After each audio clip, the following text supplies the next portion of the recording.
చాలాసార్లు పెన్షన్ గురించి మేము మాట్లాడుకుంటా ఉంటే చాలాసార్లు దీంట్లో నేను పెన్షన్ బాగా ఎక్కువ చేద్దామని అనుకుంటే ఎలా సార్ పాసిబిలిటీ అంటే కష్టంగా ఉంటుంది, కానీ మనం పెంచాలి.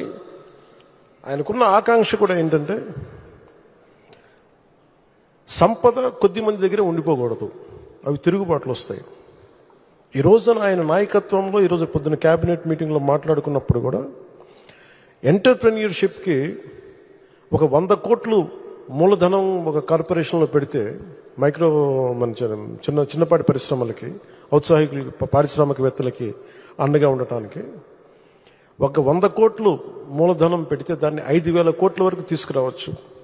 అలాగే 500 కోట్లు పెడితే దాన్ని 20,000 దాకా తీసుకెళ్లొచ్చనే ఈ రోజు నా ప్రతిపాదన చాలా అద్భుతంగా ఉంది. ఇవన్నీ చెయ్యాలి అంటే ఈ రాష్ట్రాన్ని, ఉమ్మడి రాష్ట్రాన్ని దిశానిర్దేశాన్ని మార్చిన వ్యక్తి, మైక్రో మన ఈ విపరీతం బలమైన సంస్కరణలు తీసుకొచ్చిన వ్యక్తి, SEZs ద్వారా కానీ అభివృద్ధి కానీ, అలాగే మన ఇజ్రాయలీకి సంబంధించి ఈ మైక్రో ఇరిగేషన్ ఇలాంటివన్నీ మొట్టమొదటి తీసుకొచ్చిన వ్యక్తి. చాలా సింపుల్గా ఉంటాయి. ఇంకుడు గుంతలు అంటే అది చూడటం చాలా మందికి ఆ టైంలో హాస్యాస్పదం, ఏంటి గుంతలు తవ్వుకోవడం ఏంటని. ఆయన దార్శనికులు, ఆయన హెడ్ చూడగలరు. దానికి చాలామంది మేధావులతో మాట్లాడాలి.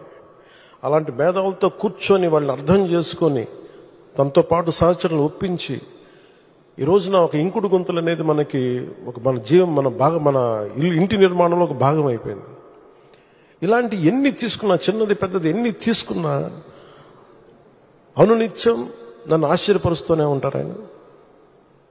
ఎప్పుడు చూసినా నాకు ఒకటి అనిపిస్తే ఈ నుంచి ఎంత నేర్చుకోగలం మనం, ఎంత ఆయనకి పక్కన ఉండి చేదోడు వాదోడుగా ఉండగలం. నాకు ఇదే తలంపు ఉంటుంది. అలాంటి పెన్షన్లు కూడా ఎలా పెంచగలం అంటే మనం పెంచుదాం, నాకు ఒక అవగాహన ఉందని. అది అడ్మినిస్ట్రేషన్లో కాకలు తేలిపోయి మునిగి తేలిన వ్యక్తికి అర్థమవుతుంది.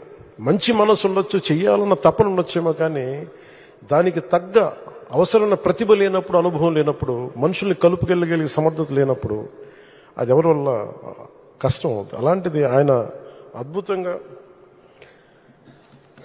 4,000 ఇవ్వడం ఒకటైతే, మొదటి నెల ఒక్కొక్కరికి 7,000 చొప్పున ఒకటే రోజున 65.18 లక్షల మందికి, అది కూడా ఇంటింటికి వెళ్ళి 4,400 కోట్ల రూపాయలని పంపిణీ చేపట్టడం, చేతికి డబ్బులు ఇవ్వడం, దేశంలోనే సంక్షేమంలో ఇది ఒక తిరుగులేని చరిత్ర.